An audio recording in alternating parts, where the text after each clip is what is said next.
Sanggar Cerita mempersembahkan Sabda Pandita Ratu.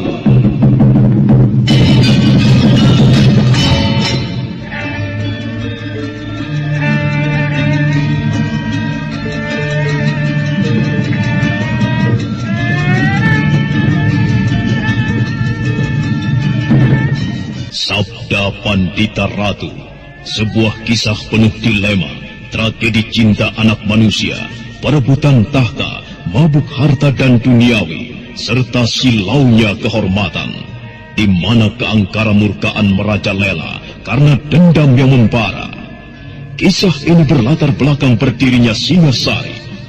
Ken Arok, dialah pemuda yang merekuk pahit getirnya kehidupan. Namun sebenarnya, dialah yang harus melaksanakan sabda-sabdanya. Perjalanan sengsaranya adalah awal untuk meraih keberhasilan, untuk menuju kejayaannya di saat Singasari berdiri.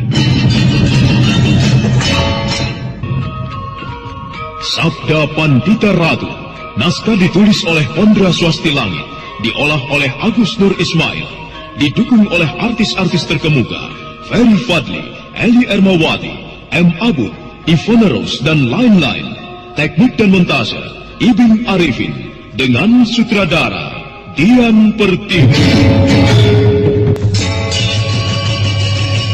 Sabda Pandita Ratu kali ini mengetengahkan episode ke-7 dengan judul Bintang Malapetaka, dengan para pemain M. Abud sebagai Ken Arok, Nanang sebagai Senopati Diposari, dan Nevin sebagai Kebo Ijo, Andi Rishadi sebagai Brahmana Loh Gawe, dan pengantar cerita Hasdi Suhastra. Malam terus mengalir tanpa bisa dicegah. Kebahagiaan aku Tunggul Amatung juga tak dapat dilukiskan. Ken Dedes rupanya telah mengabdikan diri sepenuhnya terhadap suaminya. Malam menepi semakin jauh, dan akhirnya Sang Bagaskara pun tersenyum dari celah-celah pebukitan.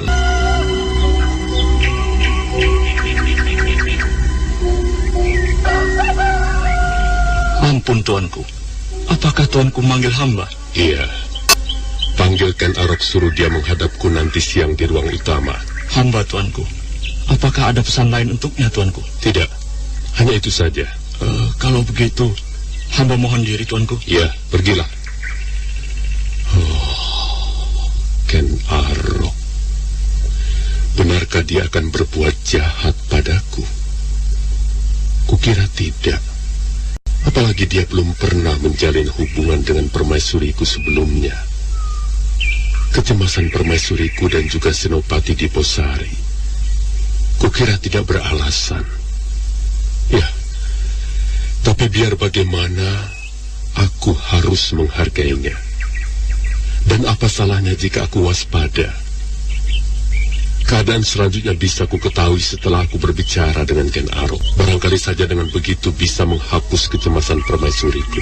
Maaf Tuan Ken Arok, Tuan dipanggil aku siang ini. Ada urusan apa sehingga aku dipanggil? Saya tidak tahu Tuan. Aku hanya berpesan begitu saja. Ada apa dia memanggilku? Apakah dia sengaja memanggilku untuk menyakiti hatiku? Keparat. Coba saja jika dia berani mempermainkan aku. Sebaiknya sekarang kuturuti saja apa keinginannya, dan aku akan bersikap wajar di depannya. Bagaimana Tuan Ken Arok? Baiklah prajurit, ayo.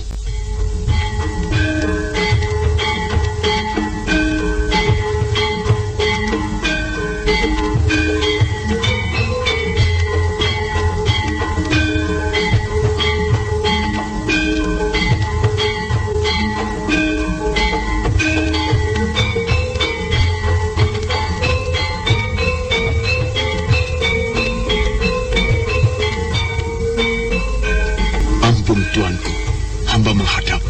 Terimalah sembah hamba. Ku terima, Ken Arok. Silakan duduk. Terima kasih, tuanku.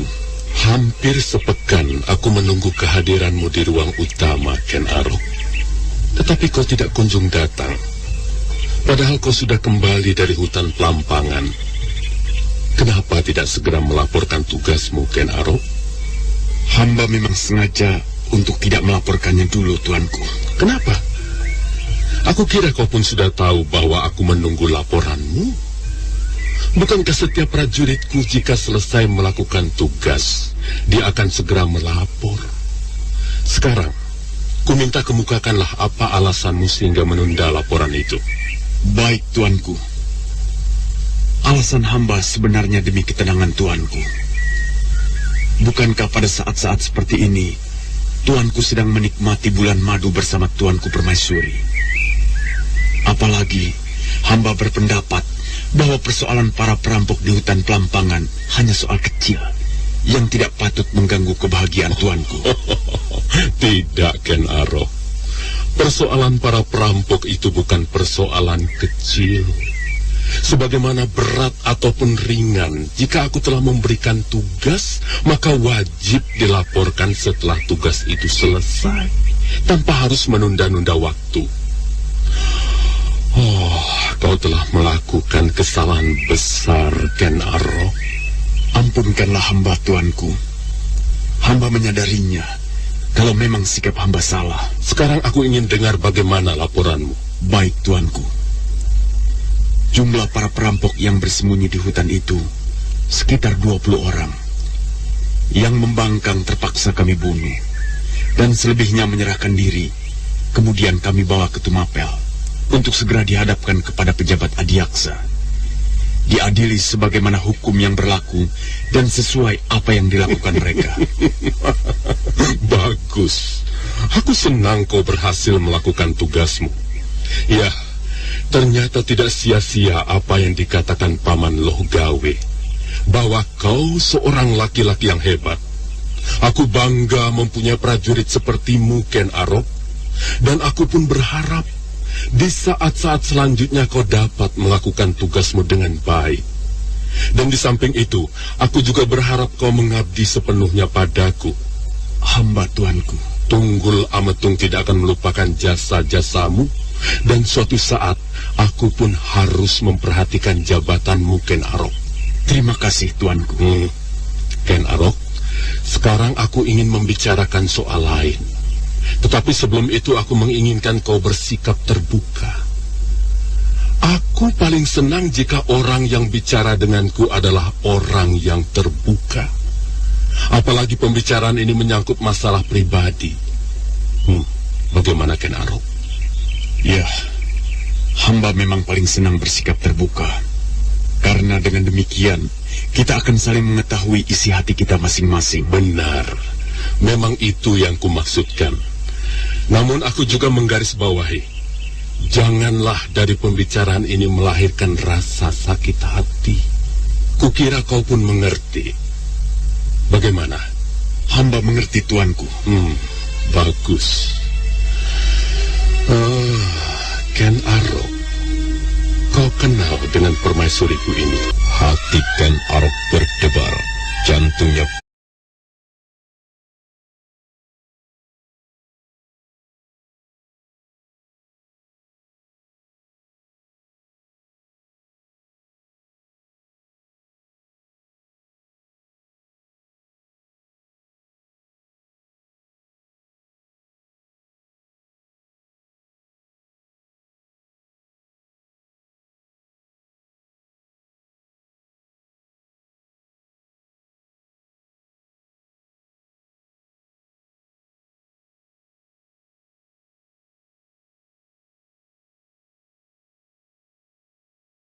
Ken Arok berdebar, jantungnya berdetak, seolah-olah tidak dapat dikendalikan.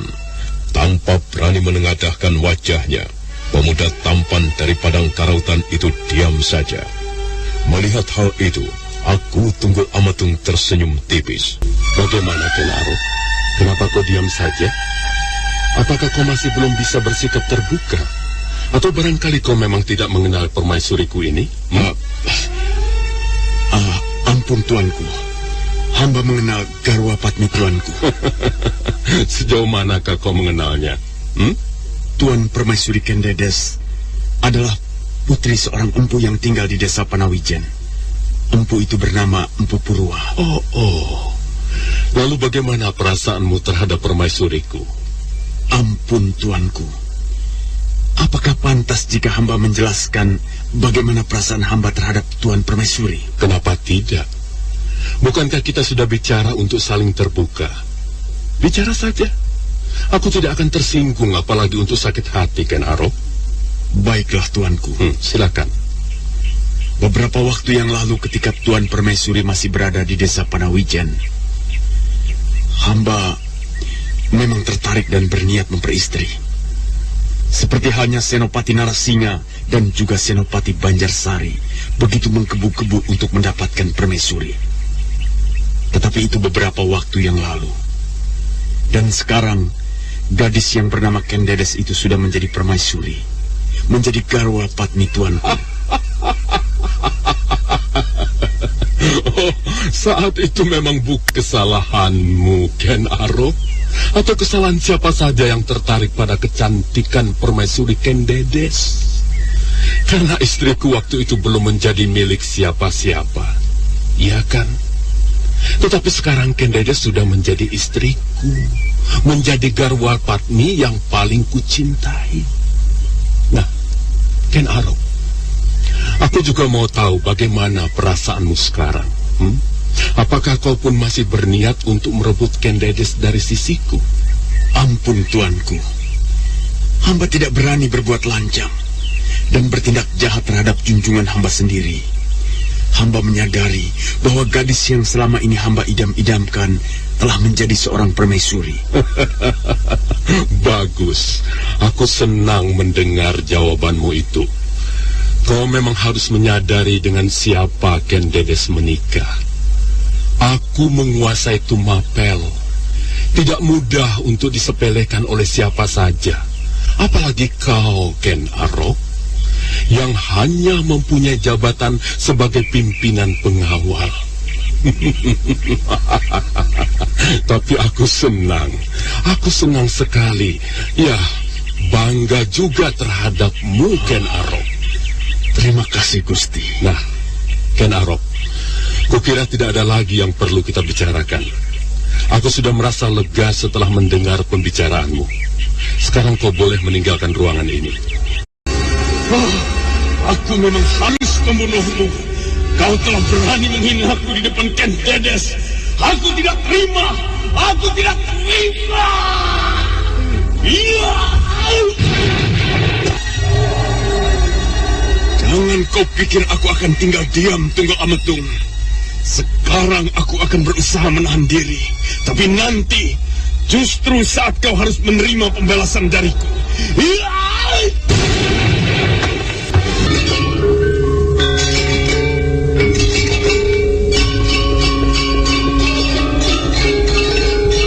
Ken Arok benar-benar merasa terhina atas kata-kata Tunggul Amatung yang sombong.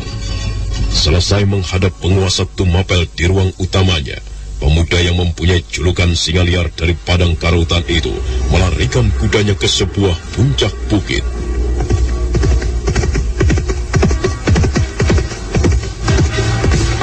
Dari atas puncak bukit itulah, Ken Arok mencoba melampiaskan amarahnya.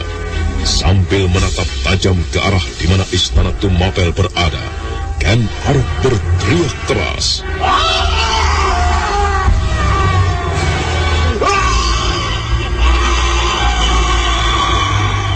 Jahanam kau, Tunggul Ametung! Jahanam! Aku memang harus membunuhmu. Kau telah berani menghina aku di depan Kendedes. Aku tidak terima. Aku tidak terima. Jangan kau pikir aku akan tinggal diam, Tunggul Ametung. Sekarang aku akan menahan diri. Tapi nanti, suatu saat kau harus menerima pembalasan dariku. Kembali Ken Arok menghantam bongkahan-bongkahan batu besar itu hingga hancur. Suaranya menggema ke sudut-sudut bukit, membuat burung-burung yang bertengger di batang pohon terbang ketakutan. Setelah beberapa saat melampiaskan kemarahannya, Ken Arok kemudian bersandar di sebuah pohon. Dadanya masih kembang-kempis membuang lelah. Baiklah, aku akan menahan diri dengan sabar. Aku harus menunggu saat yang tepat untuk merebut Ken Dedes. Apapun rintangannya akan kutempuh. Karena nafas Ken Dedes telah kurai dan kusenggama di bulan merah. Tunggu Ametung! Tunggulah saat yang tepat untuk menerima kematianmu.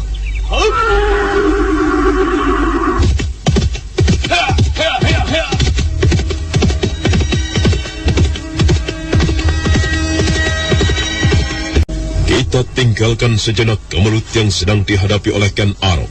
Sekarang marilah kita tengok perguruan Lemah Abang. Saat itu, Empu Mahayaso tengah berbincang-bincang dengan anaknya, Paksi Jalak Kuning.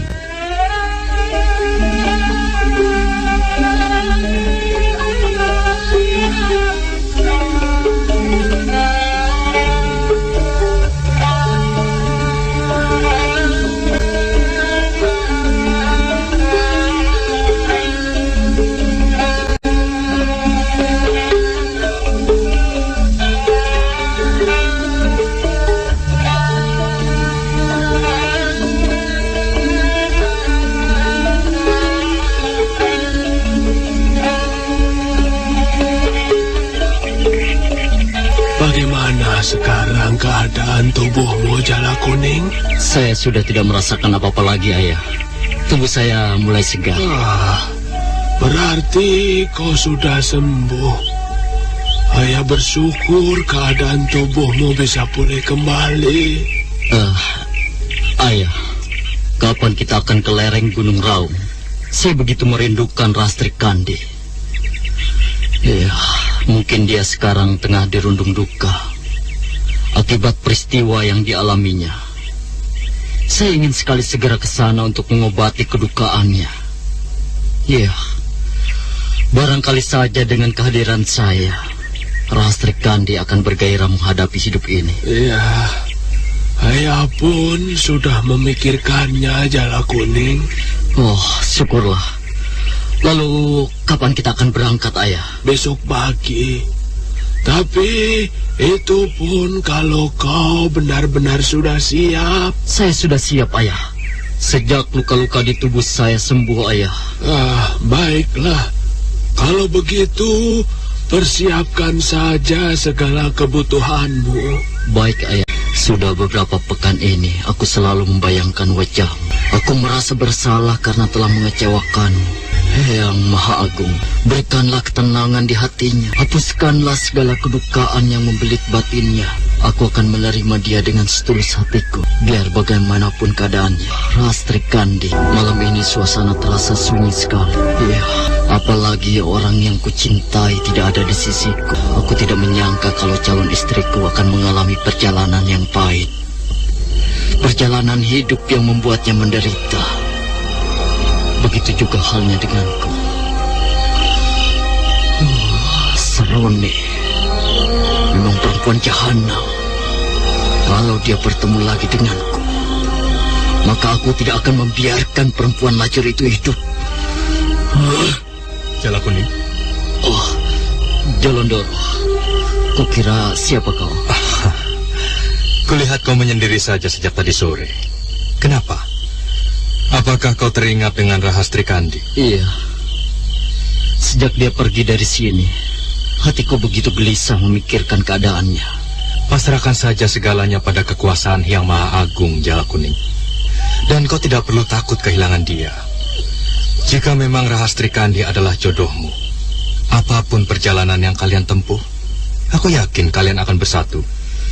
Tetapi biar bagaimana, aku harus bertemu dengannya. Jadi kau berniat akan menemuinya? Iya, aku memang akan menemuinya. Besok pagi, aku akan berangkat ke lereng Gunung Raung bersama Ayah. Berapa lama guru akan meninggalkan perguruan? Entahlah.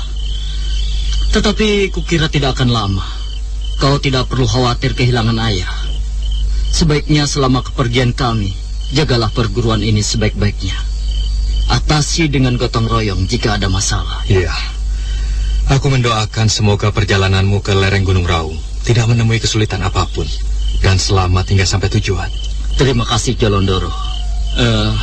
Bagaimana dengan Ayah sekarang? Apakah beliau sudah istirahat? Tadi kulihat beliau sedang semadi di ruang khususnya.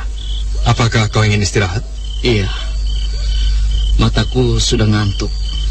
Malam ini aku harus istirahat yang tenang. Karena besok akan menempuh perjalanan yang jauh. Baiklah. Kalau begitu, aku akan ke Barak. Silakan Jelondoro. Mataku mulai mengantuk. Sebaiknya aku tidur saja. Berada di mana aku sekarang? Kenapa tempat ini terasa asing sekali bagiku? Bukankah hari ini aku harus ke lereng Gunung Raung? Tetapi kenapa aku berada di tempat yang tidak kukenal? Aneh. Jala Kuning, apa yang kau pikirkan? Kenapa kau merasa asing berada di tempat ayah ini? Apa? Tempat ayah? Sejak kapan ayah mempunyai tempat seperti ini? Manusia tidak akan pernah tahu bahwa dia mempunyai tempat seperti ini. Sang Penciptalah yang memberikannya, Jala Kuning. Sejak kita belum ada, tempat sunyi ini sudah disediakan. Kita bisa tahu mempunyai tempat seperti ini jika kita tidak lagi berada di alam fana. Tunggu. Aku semakin tidak paham dengan apa yang ayah katakan. Kelak kau akan memahaminya, Jala Kuning. Sekarang ayah mungkin tidak bisa menemanimu lagi. Apalagi untuk memberikan apa yang kau inginkan. Tidak. Ayah harus menolong saya. Bagaimana mungkin saya bisa bertemu dengan Rastri Kandi dan orang tuanya kalau ayah tidak menolongku? Ayah jangan berkata begitu. Aku harus mengatakannya, Jala Kuning, karena alam kita sudah berbeda. Apa maksud ayah? Ayah sudah tidak ada, Jala Kuning. Kau lihat perguruan Lemah Abang. Sekarang sudah bermandikan warna merah. Warna merah artinya darah. Nah, selamat tinggal anakku. Tidak, itu bukan perguruan Lemah Abang. Ayah! Ayah! Di mana kau, ayah? Ayah! Paksi Jala Kuning berteriak sekencang-kencangnya memanggil nama ayahnya. Namun dia tidak menyadari bahwa sebenarnya dia tengah bermimpi. Untunglah saat itu Empu Mahoyaso segera membangunkannya. Sesaat lamanya Paksi Jala Kuning terpaku setelah sadar dari mimpinya.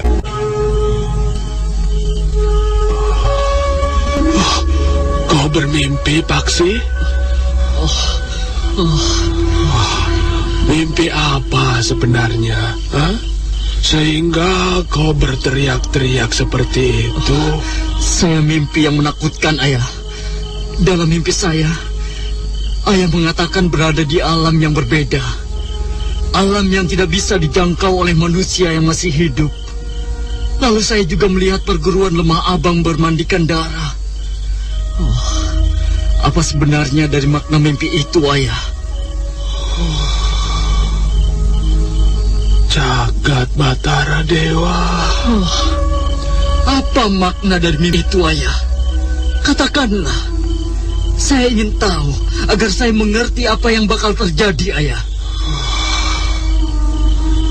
Lupakan saja, Jala Kuning.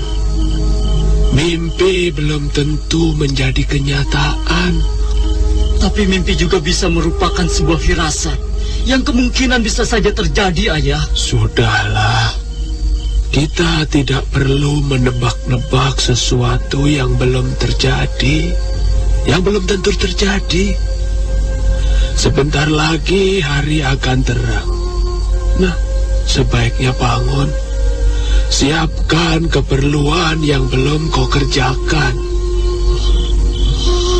Iya, baiklah, ayah. Aku seperti mempunyai keyakinan bahwa mimpiku tadi merupakan sebuah firasat. Tapi Entah, firasat apa yang bakal terjadi di perguruan Lemah Abang ini. Jolondoro, aku menugaskan kau untuk menjaga perguruan ini selama aku pergi. Baik, Guru. Jika ada sesuatu, berusahalah untuk menyelesaikan dengan baik. Aku tidak akan berpesan banyak. Kukira kau pun sudah mengerti. Ya, Guru. Jolondoro, dan kalian semua, aku tinggal dulu. Ya, Guru.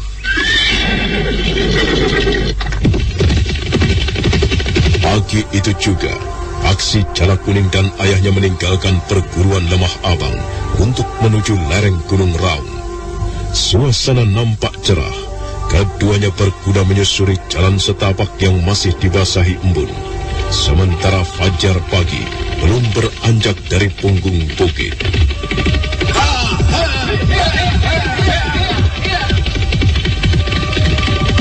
Jala Kuning. Oh, kulihat sejak tadi kau diam saja. Seperti ada sesuatu yang kau pikirkan. Saya masih memikirkan tentang mimpi semalam, Ayah. Ditambah lagi dengan perasaan lain ketika akan meninggalkan perguruan.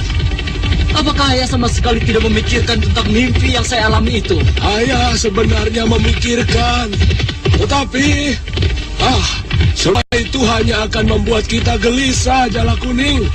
Kukira dengan melupakan mimpimu itu, kita tidak akan mempunyai beban batin.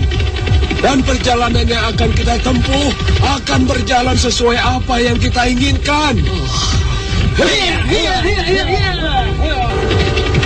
Ayah, bagaimana kalau kita berhenti sebentar? Ada apa, Jala Kuning?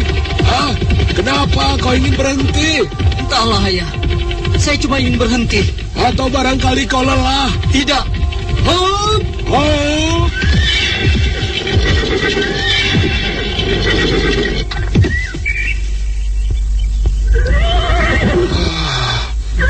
Apakah kau merasakan sakit dalam tubuhmu?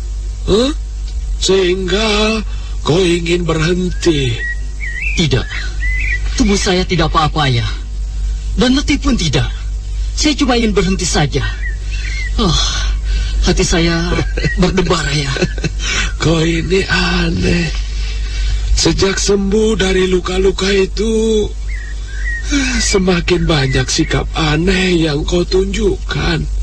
Seharusnya kau berterus terang jika memang ada sesuatu yang kau rasakan. Ayah. Aku mendengar langkah kuda menuju jalan ini. Apakah Ayah pun mendengarnya? Iya. Apa yang aneh dengan langkah kuda itu? Kukira jalan ini memang biasa dilalui orang. Iya. Tapi sebaiknya kita lihat siapa orang itu. Barangkali kita mengenalnya. Dengan begitu, kita bisa jalan bersamanya. Ya, terserah kaulah. Ayah, lihat. Bukankah itu Jolondoro? Jolondoro? Ada apa dengan anak itu? Empu Mahayaso dan Paksi Jala Kuning tersentak kaget begitu mengetahui siapa orang berkuda yang mendekatinya.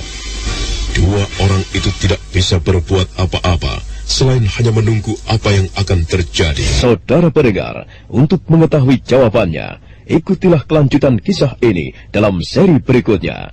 Sampai jumpa.